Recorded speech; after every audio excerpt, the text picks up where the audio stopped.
สมุดหน้าเหลืองดิสมุดหน้าเหลืองหาง่ายเฮ้ยเจอละเดี๋ยวนะ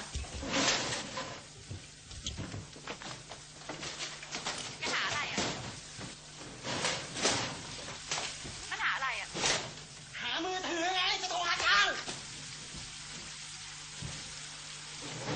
ขนาดเป็นคนหาอะไรไม่ค่อยเจอ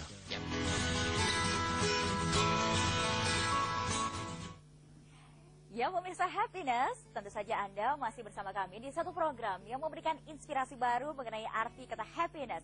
Dan tentunya masih bersama dengan rekan saya Mas Arfan Radiansyah. Dan jangan lupa bagi Anda yang nanti ingin berinteraktif dan juga ingin bertanya, silahkan menghubungi kami di nomor telepon yang sudah ada di layar televisi Anda. Kita lanjutkan ya, bahwa memang sebenarnya momen Hari Raya Idul Fitri ini harus benar-benar kita resapi sebenarnya, bahwa tidak hanya sambil lalu, sambil lewat saja, kirim SMS, ataupun broadcast, ataupun ke berbagai macam sosial media, yang mana ini seperti jadinya kayak, apa ya, kayak jadi latah semua gitu ya Mas ya.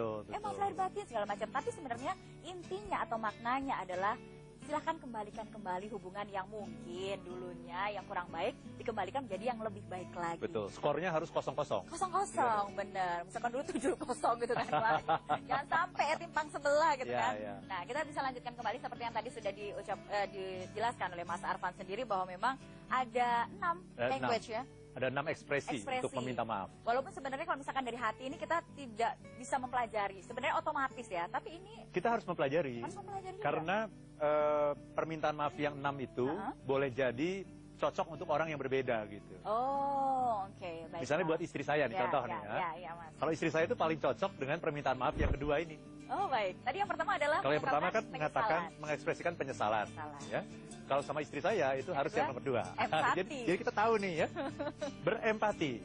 Dengan mengatakan apa? Misalnya begini, aku tahu kamu pasti merasa kecewa karena aku tidak menepati janji. Jadi feelingnya itu disebutkan gitu.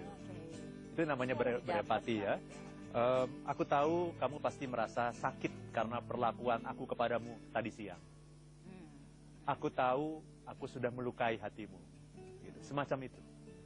Jadi yang paling penting itu feelingnya itu harus dikatakan. Dan begitu orang mendengar kita mengucapkan feeling, yang menebak feeling yang dia rasakan, maka orang itu akan merasa dimengerti. Benar banget. Apalagi wanita ya Mas. Betul. Kadang wanita itu sangat susah banget. Betul. Karena wanita ingin dimengerti. Iya, itu ya. Kayaknya nomor 2 empati ini yang benar-benar mengena ya. Paling tidak untuk istri saya. Ya.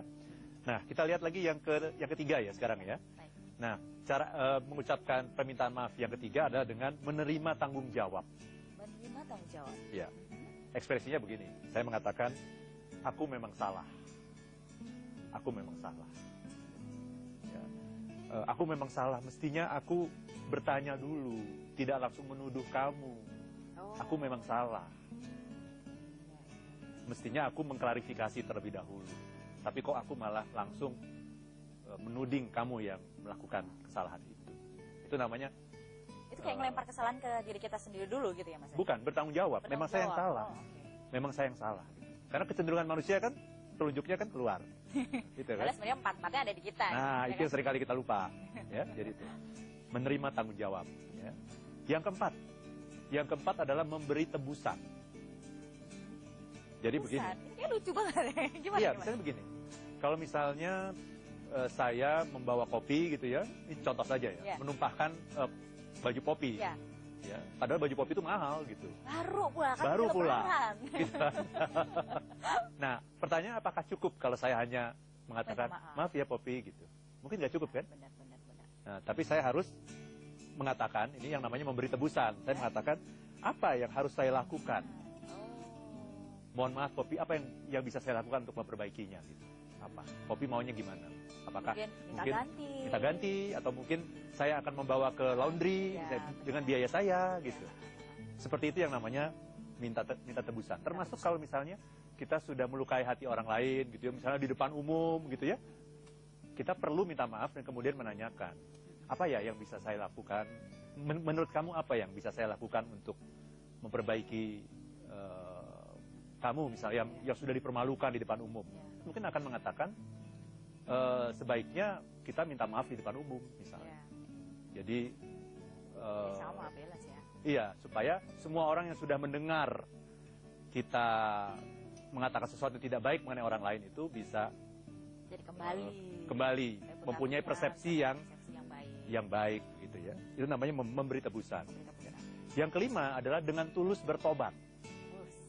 Gitu ya. Tulus bertobat lah. Gimana ekspresinya? Ekspresinya adalah dengan mengatakan, saya berjanji tidak akan mengulangi ini lagi. Saya betul-betul berjanji. Nah, ini dia kebanyakan. Iya. Ini hanya cuma sekedar ucapan aja, Mas. Betul. Tapi benar-benar nggak direalisasikan. Betul. Tapi harus ditunjukkan gitu. Ketika kita mengatakan itu, kita betul-betul harus menunjukkan. Saya janji deh, betul. Ini tidak akan terulang lagi. Gitu.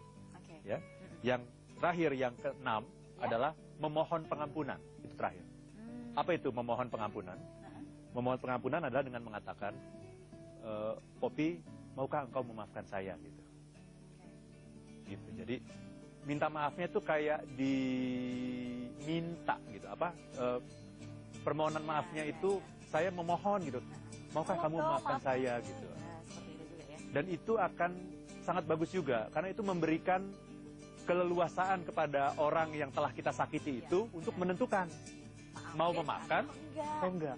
Padahal si orangnya sendiri juga istilahnya sudah sampai memohon ya. Betul. Pengampunan itu tadi untuk kita. Betul. Sehingga orang tersebut akan merasa dia punya power gitu. Jadi dia bisa bilang, saya maafkan atau saya nggak mau maafkan. Atau belum, sekarang belum. 6-6-nya ini sebenarnya berbeda antara permasalahan berbeda harus ini. Bukan permasalahannya, tapi karakternya. Orangnya. Ya. Ada orang-orang tertentu yang kena dengan yang pertama, atau kena dengan yang kedua, ya. Atau gabungan dari beberapa ekspresi permintaan maaf. Oke, baik. Menarik sekali. Nanti kita juga akan lanjutkan kembali pemirsa. Anda jangan kemana-mana. Dan nanti setelah jeda komersial, kita juga akan kedatangan seorang tamu yang tentu saja memberikan inspirasi bagi kita semua pada malam hari ini. Yang berkaitan dengan tema kita, Hard to Say I'm Sorry. Tetaplah di Happiness with Arvan Pradiansyah. And if you wanna be happy now.